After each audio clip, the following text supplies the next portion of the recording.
Bem-vindos a mais um vídeo do canal MOPC Linguística. Eu sou Maurício Carvalho e nesse vídeo a gente vai explorar a língua alemã. Uma língua germânica, indo-europeia, falada por cerca de 110 milhões de pessoas no mundo, a maioria dos quais na Europa Central, na própria Alemanha, onde vivem cerca de 83 e 85 milhões de falantes dessa língua. 10 milhões, aproximadamente, são os austríacos. Praticamente toda a população da Áustria fala o alemão. E a maior parte, cerca de 70% da população da Suíça também tem o alemão como sua língua de educação, ao menos. E a gente também estima que, na Europa, no geral, aproximadamente 50 milhões de pessoas possuam fluência na língua alemã. E ao redor do mundo, mais umas outras 50 milhões de pessoas, especialmente nas Américas, têm também alguma fluência em alemão, tornando o alemão certamente a terceira língua europeia de maior prestígio no mundo atual após o inglês e o francês. Aqui a gente volta para a nossa árvore evolutiva das línguas germânicas da Europa Central, excluindo um pouco as línguas escandinavas, que pertencem a um ramo evolutivo já diferente, e também excluído o antigo ramo oriental, que incluía a extinta língua gótica, que vai ser alvo de um outro vídeo aqui do canal. A gente tem o ramo das línguas germânicas ditas ocidentais, que inclui as antigas línguas francônicas, faladas no Império de Carlos Magno, que são nativas da região onde hoje fica Colônia e Frankfurt, na Alemanha Ocidental, e as línguas mais ao norte, as línguas chamadas do ramo estviônico, que pertence à região do Mar do Norte, como o antigo saxônico, que era a língua antiga do norte da Alemanha, e o antigo anglo-frísio, na verdade o antigo frísio, que deu origem, junto com o saxônico, ao moderno inglês e também as línguas frísias do norte da Holanda e do norte da Alemanha, que são muito interessantes. O alemão a gente vê que pertence, na verdade, ao ramo francônico. Ele já não está nesse ramo saxônico, ele pertence ao ramo francônico junto do seu vizinho, o holandês, que são as duas línguas literárias germânicas da Europa Central.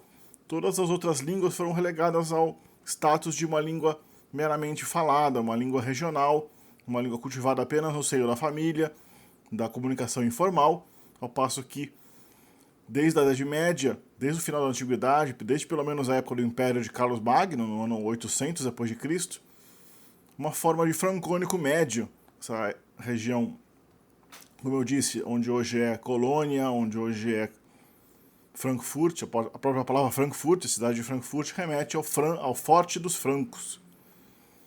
Os francos eram esse povo que vivia aí, esse povo germânico que vivia nessa região que hoje faz fronteira entre a Alemanha e a França. E a partir desse antigo dialeto germânico foi criado uma língua literária que foi cultivada abaixo do latim, como língua literária pelos povos de fala germânica da região por muitos séculos, até que especialmente depois da tradução da Bíblia para o alemão, por parte de Martinho Lutero, no século XVI, a gente teve o alemão alçado à condição de uma língua realmente literária de todo um povo, mesmo dos não protestantes dessa região da Europa Central, à exceção das regiões que a gente conhece como Países Baixos. Ali, uma outra variedade de francônico, o baixo francônico, se tornou a base do chamado neerlandês ou holandês literário, que vocês podem admirar e apreciar e entender aqui no vídeo de holandês do canal, já postado faz bastante tempo, né? Outra língua que a gente vê aí é o Yiddish, que é a variedade judaica, do francônico médio. Uma língua bem parecida com as línguas da região do Hessisch, a região do Hessen, onde fica Frankfurt. Também o luxemburguês, que é a língua de Luxemburgo. O Yiddish é a variedade de francônico que evoluiu entre os judeus nessa região, e a gente tem aqui no canal também um vídeo dedicado à gramática de Yiddish.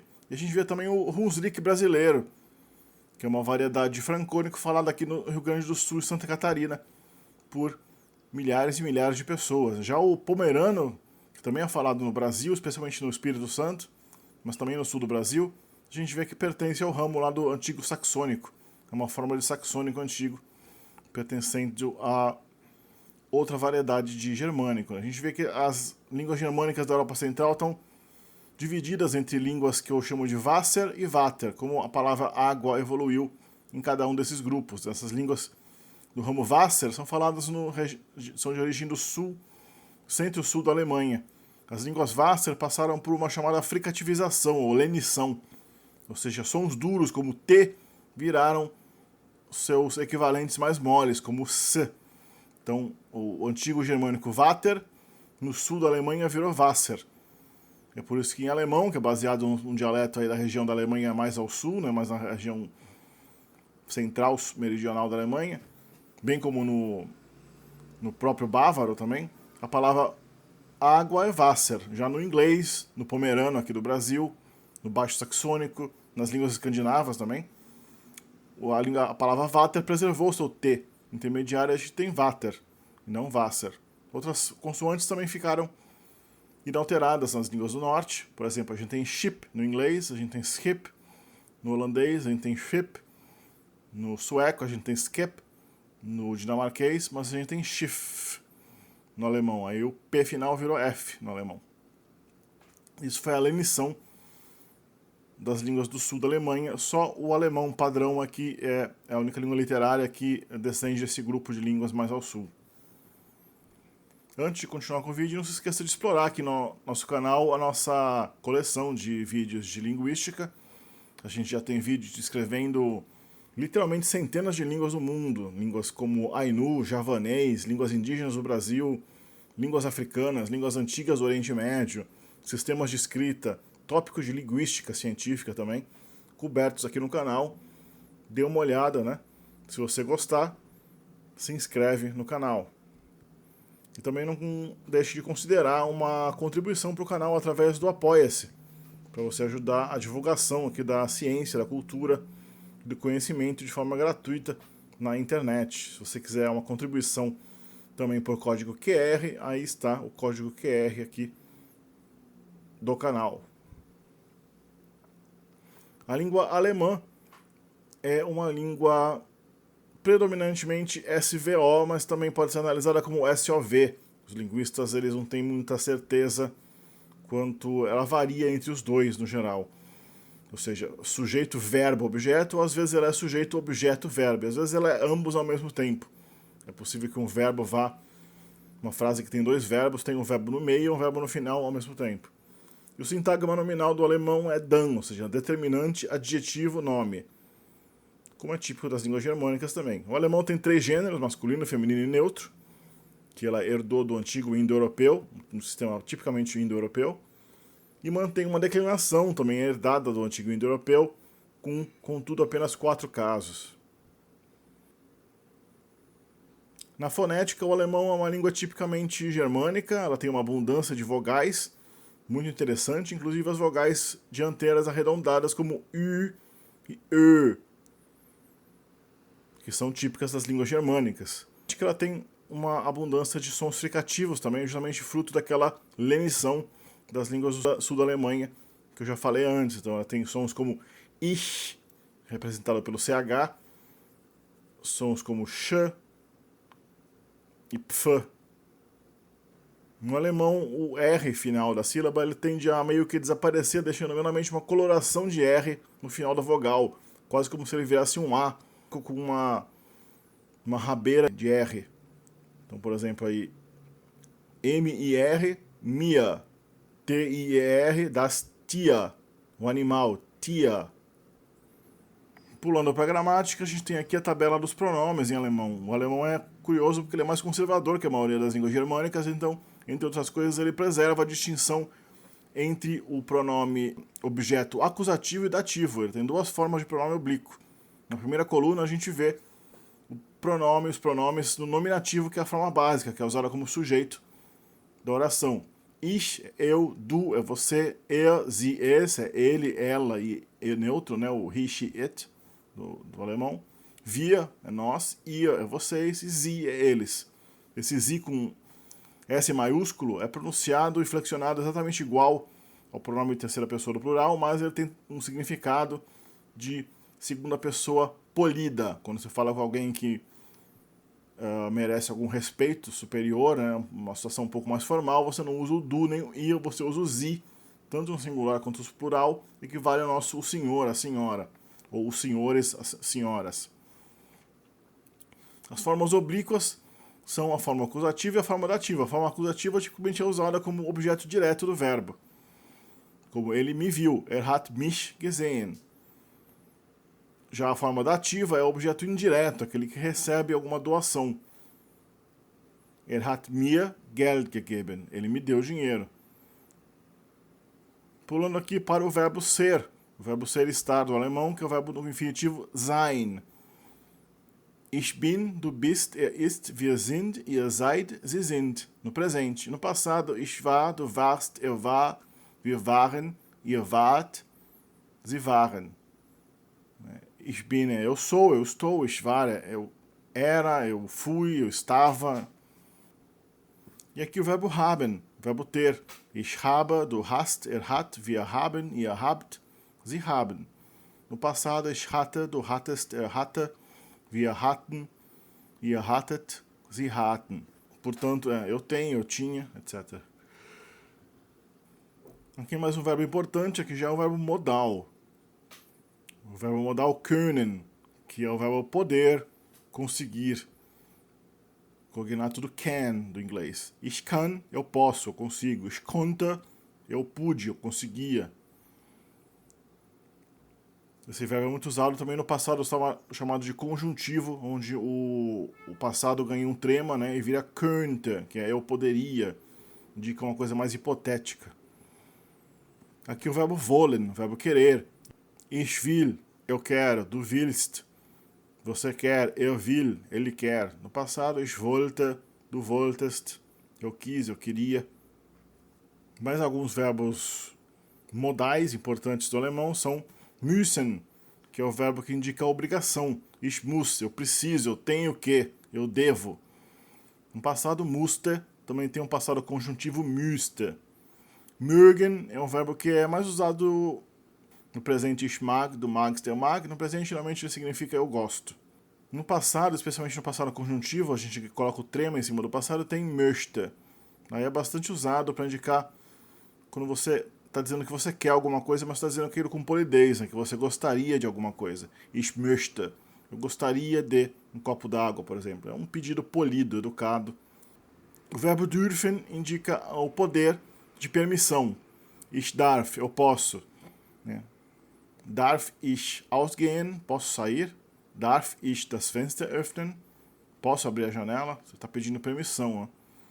E sollen também indica dever, só que é um pouco mais fraco que müssen. Müssen, como no inglês, indica aquele que você tem. Né? Sollen é uma forte recomendação, uma coisa que é altamente sugerível, recomendável, só que não é 100% obrigatória.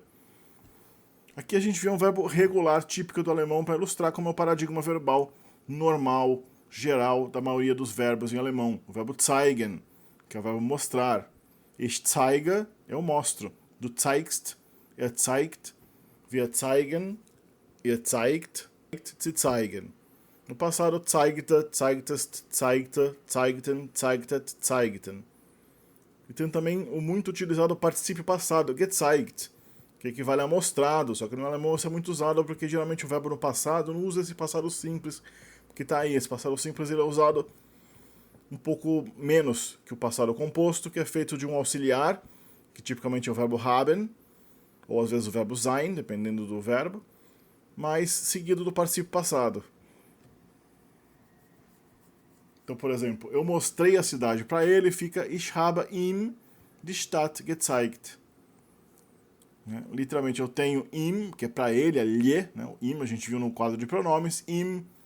Você tem que ter, se você está aprendendo alemão, você tem que ter necessariamente aqueles pronomes já 100% memorizados, né? Ou a tabelinha aí pendurada na sua parede. Ich habe ihm die Stadt gezeigt. Eu mostrei a ele a cidade. Então, você não fala ich zeigte ihm. Dependendo da situação, pode usar o passado imperfeito também, o passado simples, né? Mas aí, um passado geralmente, quando ele tem uma noção de passado completo, ele é usado com o auxiliar. Ou se você usar os modais, você tem Ich will ihm die Stadt zeigen. Eu quero mostrar a cidade para ele. O futuro dos verbos é formado com o auxiliar werden. Então aqui a gente tem Ich werde ihm die Stadt zeigen. Eu vou mostrar a cidade para ele. A negação verbal é feita com nicht no alemão, que geralmente é aglomerada lá no final da frase, um pouco antes do particípio passado. O particípio passado tem que ficar no final da frase, assim como o infinitivo. Então você não pode colocar eu quero mostrar a cidade. Você tem que falar eu quero a cidade mostrar. Mostrar tem que ficar no final. Mesma coisa mostrado. Eu tenho a ele a cidade mostrada. Mostrado e mostrar fica sempre no final. Ich habe ihm die Stadt nicht gezeigt. Eu aí não mostrei a cidade para ele. Ich will ihm die Stadt nicht zeigen. Eu não quero mostrar a cidade para ele. Outro exemplo de negação é com o verbo kann aqui. Ich kann schwimmen. Eu sei nadar. Eu posso, no sentido de tenho conhecimento, né? Capacidade de nadar. Ich kann nicht schwimmen. Eu não consigo nadar. Eu não sei nadar. Observa que o nicht, como eu já disse, tende a vir depois do objeto direto do verbo, mesmo quando não tem um verbo infinitivo ou particípio jogado no final. Por exemplo, ich liebe dich é eu te amo. Ich liebe dich nicht é eu não te amo. Seria errado falar ich liebe nicht dich. É ich liebe dich nicht. Também tem a negação do substantivo em alemão, que é bastante usada sempre que possível. Sempre que for possível você falar que você não tem nenhuma alguma coisa, sempre que for possível você negar o substantivo em vez de negar o verbo, o alemão prefere negar o substantivo, contanto que faça sentido na frase. Eles preferem a negação do substantivo, daí eles deixam o verbo no normal, deixam o verbo no positivo, sem negação por nicht. Você usa o negativo kein. Kein indica nenhum. Então você não fala que você não tem uma casa, você fala que você tem nenhuma casa. Eu tenho uma casa, ich habe ein Haus. Eu não tenho uma casa seria em alemão ich habe kein Haus, que literalmente é eu tenho nenhuma casa. A interrogação é feita invertendo o verbo com o sujeito. Então, du hast é você tem. Hast du é você tem. Er ist é ele é ou ele está. Ist er é a pergunta. Ele é, ele está. Er hat das Haus gekauft. Aí é uma frase no passado. Ele comprou a casa. O verbo kaufen, que é o verbo comprar. A pergunta seria: hat er das Haus gekauft? Ele comprou uma casa? Ele comprou uma casa? A pergunta negativa mantém o nicht, como a gente já viu no final do verbo, mas antes do particípio. Hat er das Haus nicht gekauft? Ele não comprou a casa? No alemão tem vários verbos também que são montados com advérbios ou preposições que dão um significado novo para o verbo e são chamados erroneamente pelas gramáticas de alemão de verbos com prefixo separável. Não é verdade que elas tenham um prefixo separável, na verdade, mais que elas tenham um advérbio, uma partícula complementar ao verbo, que vai ser escrito junto do verbo quando o verbo está no infinitivo, porque o infinitivo fica no final da frase e a partícula tem que pular para o começo. E na ortografia alemã, isso acaba sendo escrito junto, sem espaço. A gente vê aqui, por exemplo, o verbo werfen, que é jogar. Ich werfe é eu jogo. Ich werfe weg, o advérbio weg em alemão significa para longe, para fora. Ich werfe weg é eu jogo fora. Então, eu jogo fora o lixo, eu estou jogando fora o lixo. E no alemão não existe verbo progressivo, não existe gerúndio, tá? Você não fala eu estou jogando, você usa o presente simples para indicar eu estou fazendo. Ich werfe das Müll, ich werfe das Müll weg. Eu jogo o lixo fora. Mas se você usar o infinitivo, por exemplo, eu quero jogar fora o lixo, você tem que colocar o infinitivo no final da frase, daí o weg fica antes. Então, ich will das Müll wegwerfen. Então, esse verbo werfen, weg, na verdade, acaba aparecendo no dicionário como o verbo wegwerfen. O advérbio weg acaba sendo interpretado como um prefixo do verbo.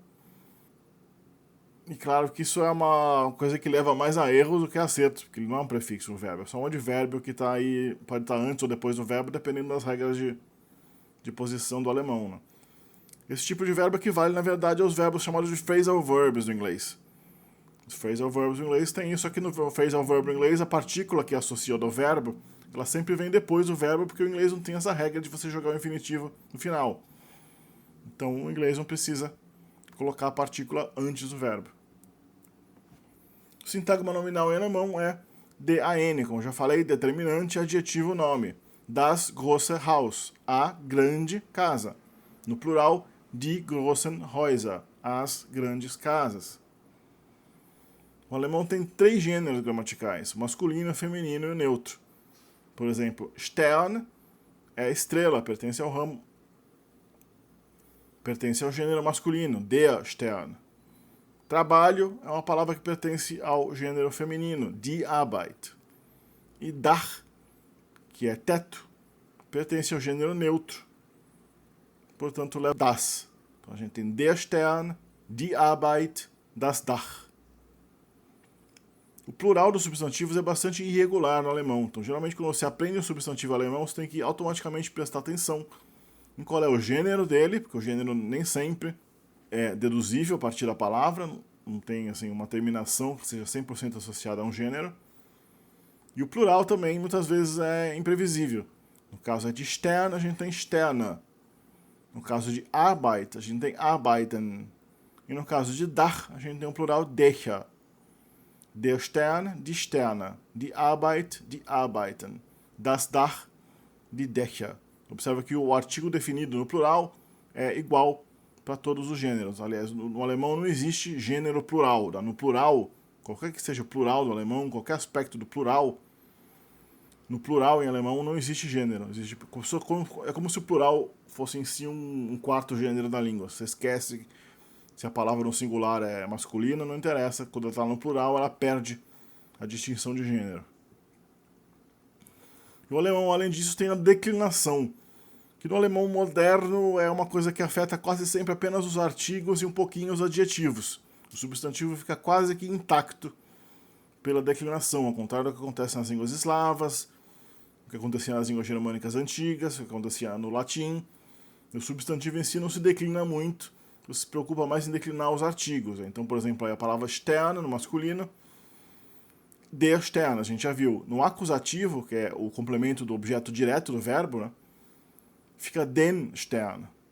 O genitivo, que é o terceiro caso, ele é o caso possessivo, não tem nenhum mistério aí, que vale a nossa preposição de. Der Stern é da estrela. E o dativo, nesse caso dativo, é um caso que na verdade ele não tem a função meramente de dativo, né? O caso dativo, a palavra dativo, ele remete ao verbo dar, que é o caso que seria o objeto indireto do verbo. Sim, ele pode ser, o dativo ele pode ser usado como objeto indireto dos verbos, mas ele também acompanha um monte de preposição que exige o dativo, porque o dativo do alemão, na verdade, ele descende de uma fusão de pelo menos 3 casos: o antigo dativo, o antigo instrumental, que indicava o instrumento da ação, a companhia da ação, e o antigo preposicional ou locativo, que era o caso que indicava a locação nas antigas línguas germânicas. Esses 3 casos se fundiram num caso só, que arbitrariamente a gramática alemã, a tradição gramatical do alemão, chamou de dativo, né? No caso do feminino, a declinação é um pouco mais simples. A gente tem o nominativo igual ao acusativo, die Arbeit, não muda. O genitivo e o dativo também são iguais entre si, mas mudam em relação ao nominativo e ao acusativo. Der. Então a gente tem apenas die, der. Der Arbeit é do trabalho ou ao trabalho.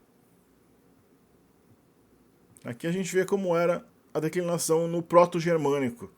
A língua germânica que se especula ter sido a língua mãe das línguas germânicas, falada há pelo menos uns 25, 28 séculos atrás na região da Europa Central e Sul da Escandinávia. Aí a palavra estrela, a gente vê que tinha um vocativo também, né? Tinha um dativo e um instrumental. O locativo já provavelmente tinha se perdido no proto-germânico em relação ao indo-europeu. O indo-europeu, que é a língua mãe do proto-germânico, tinha também um caso locativo que foi sendo perdido aí, substituído por indicação por preposições.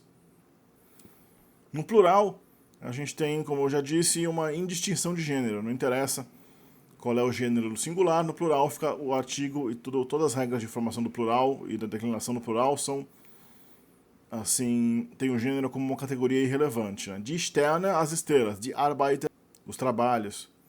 No acusativo também o plural não tem distinção entre nominativo e acusativo, não tem mudança. No genitivo tem a der, que é incidentalmente igual ao feminino singular, né? Der Sterne, das estrelas.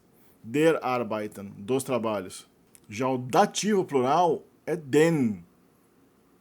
Mas ele tem uma peculiaridade. Se o substantivo termina com uma consoante que não é N, ele ganha N no dativo plural. Então, Stern faz plural Sterne, mas no dativo plural, esse plural vira Sternen.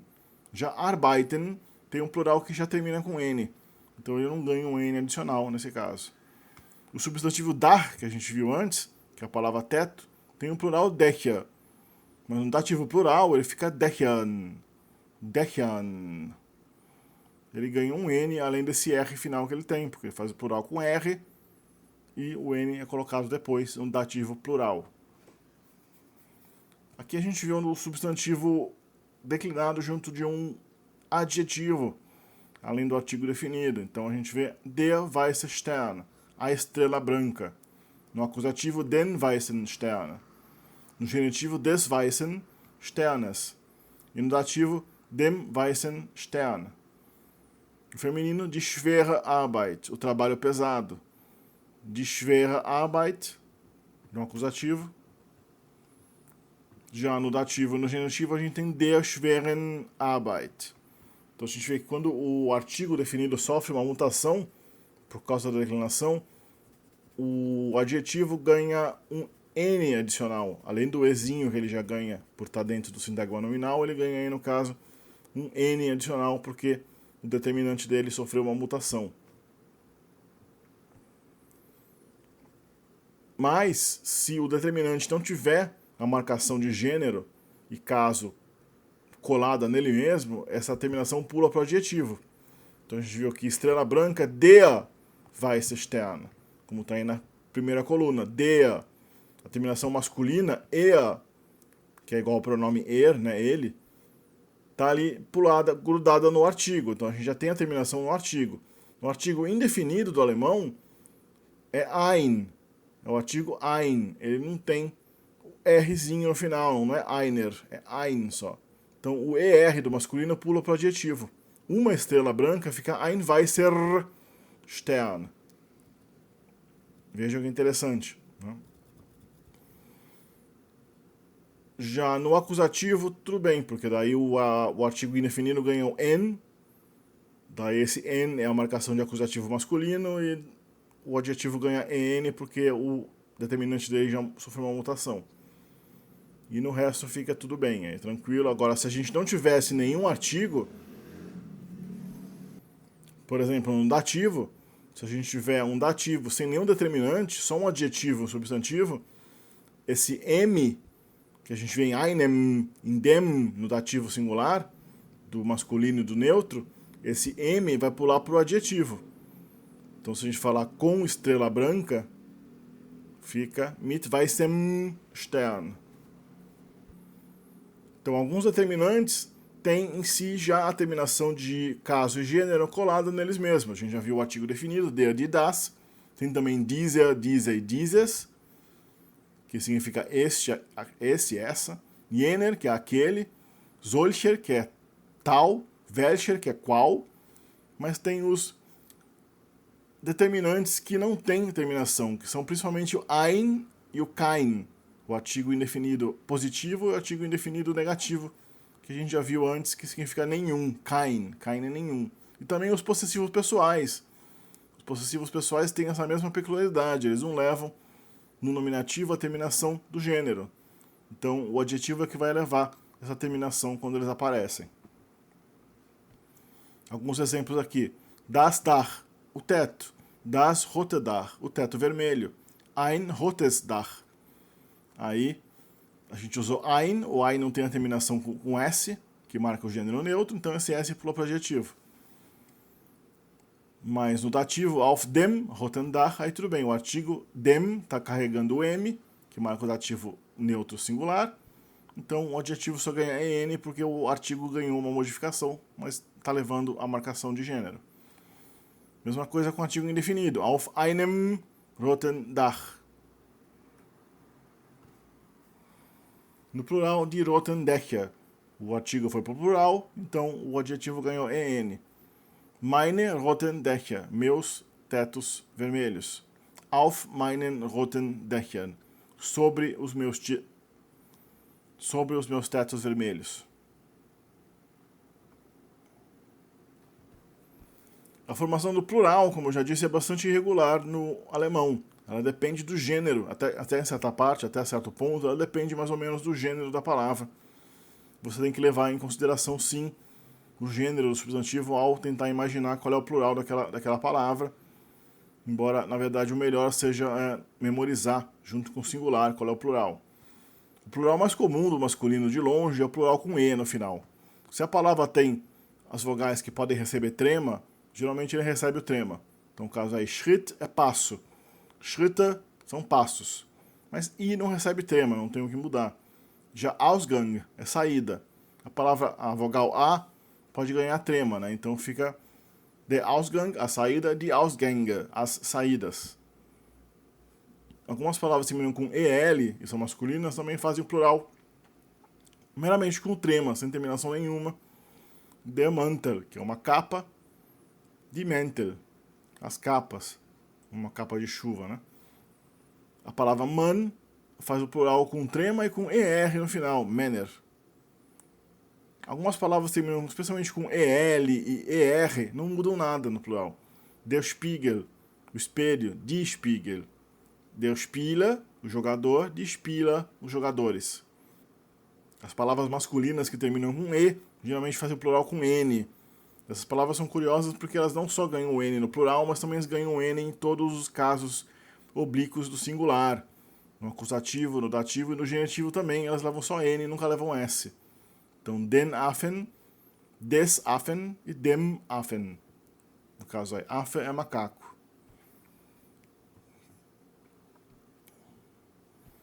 O gênero neutro, ele também é bem parecido com o masculino em vários aspectos, isso é bastante comum das línguas indo-europeias, né? O gênero neutro e o gênero masculino são, na verdade, quase o mesmo gênero. Mas, geralmente, o gênero neutro tem uma preponderância de plurais com ER em vez de E. No gênero masculino, geralmente, o mais comum é o plural com E. No neutro, mais comum é o plural com ER. O E é um pouco menos comum. E também, ele sempre que possível, ganha trema, com raras exceções.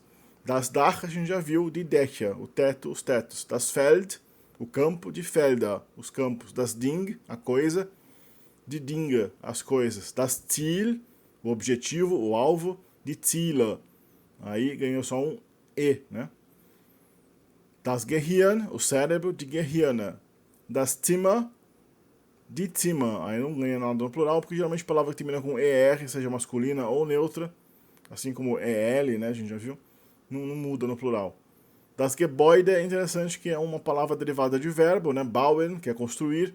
Quando essa palavra derivada de verbo, colocando um G no começo e um E no final, ela vira neutra e não muda no plural. Das Gebäude de Gebäude. Assim como das Gemälde, que é a pintura, em vez de malen, que é pintar, vira de Gemälde. Não muda, ou seja. O plural feminino já tem uma natureza mais ou menos diferente. De longe, o mais comum plural das palavras femininas é o plural com N no final. Porque a esmagadora maioria das palavras femininas em alemão termina com E.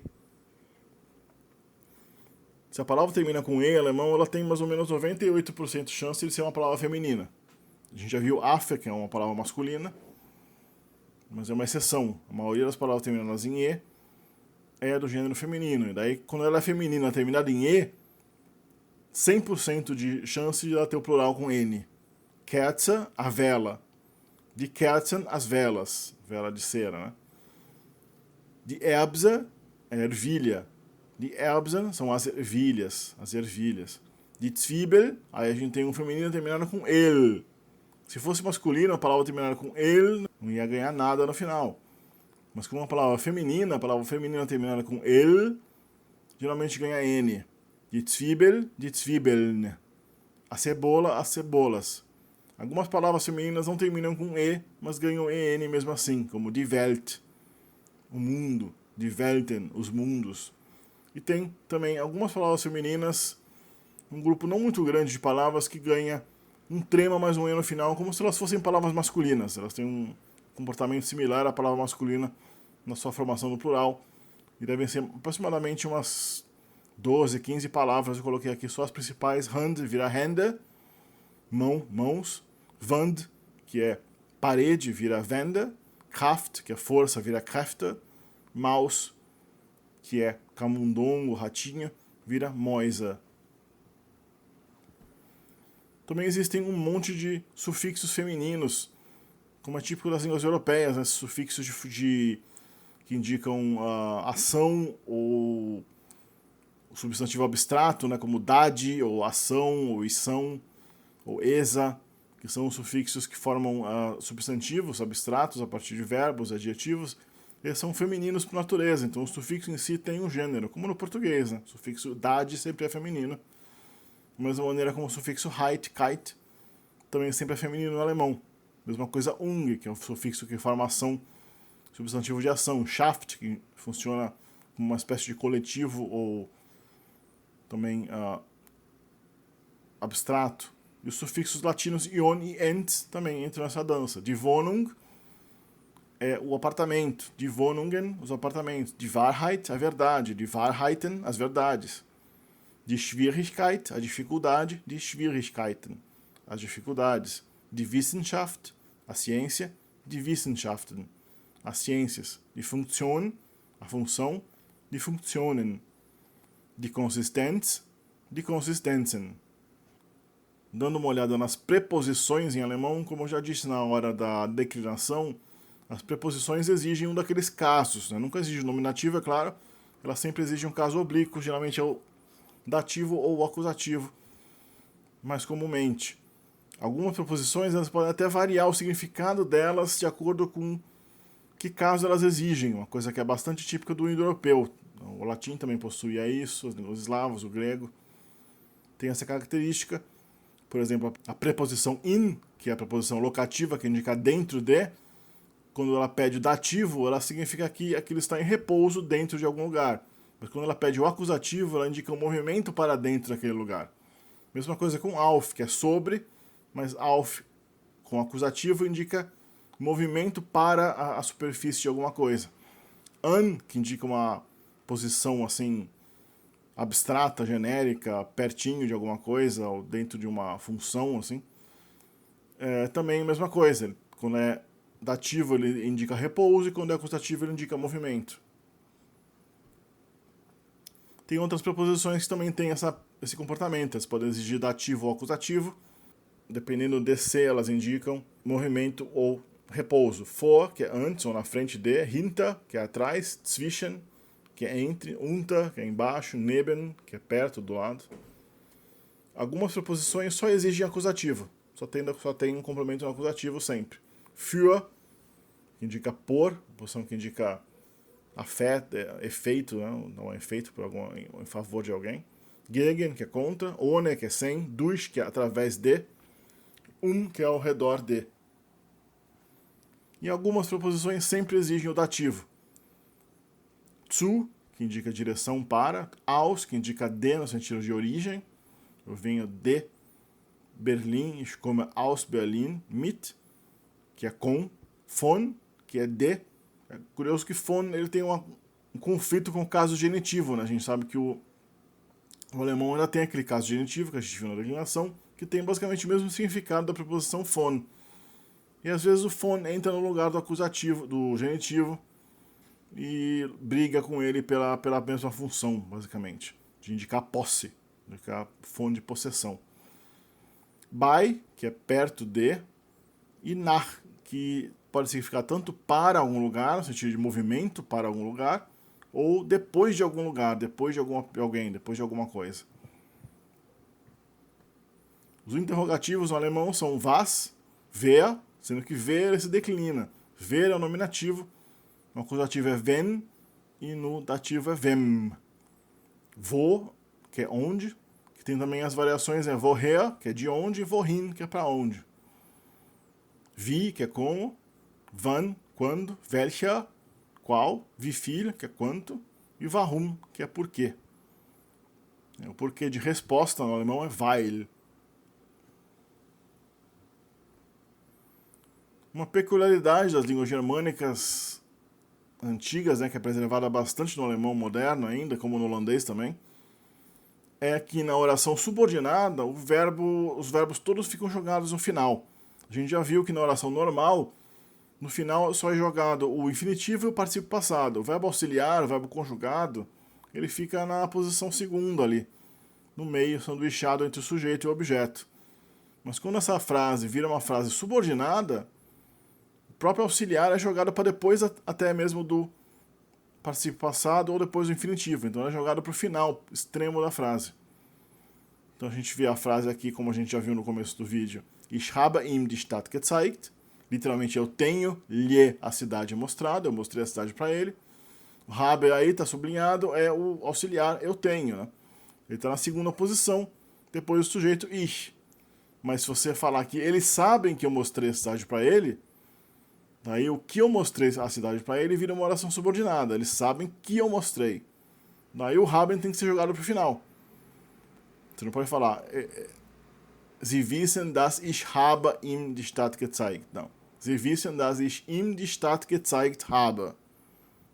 Então fica bem curioso. É uma das características mais fortes das línguas germânicas da Europa Central, pessoal, especialmente do alemão em si, né, e do holandês, que preservam bastante essa característica muito peculiar das línguas germânicas antigas.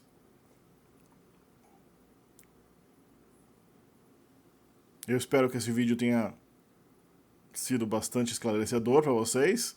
Ele serve já como uma introdução aos cursos de alemão aqui do canal.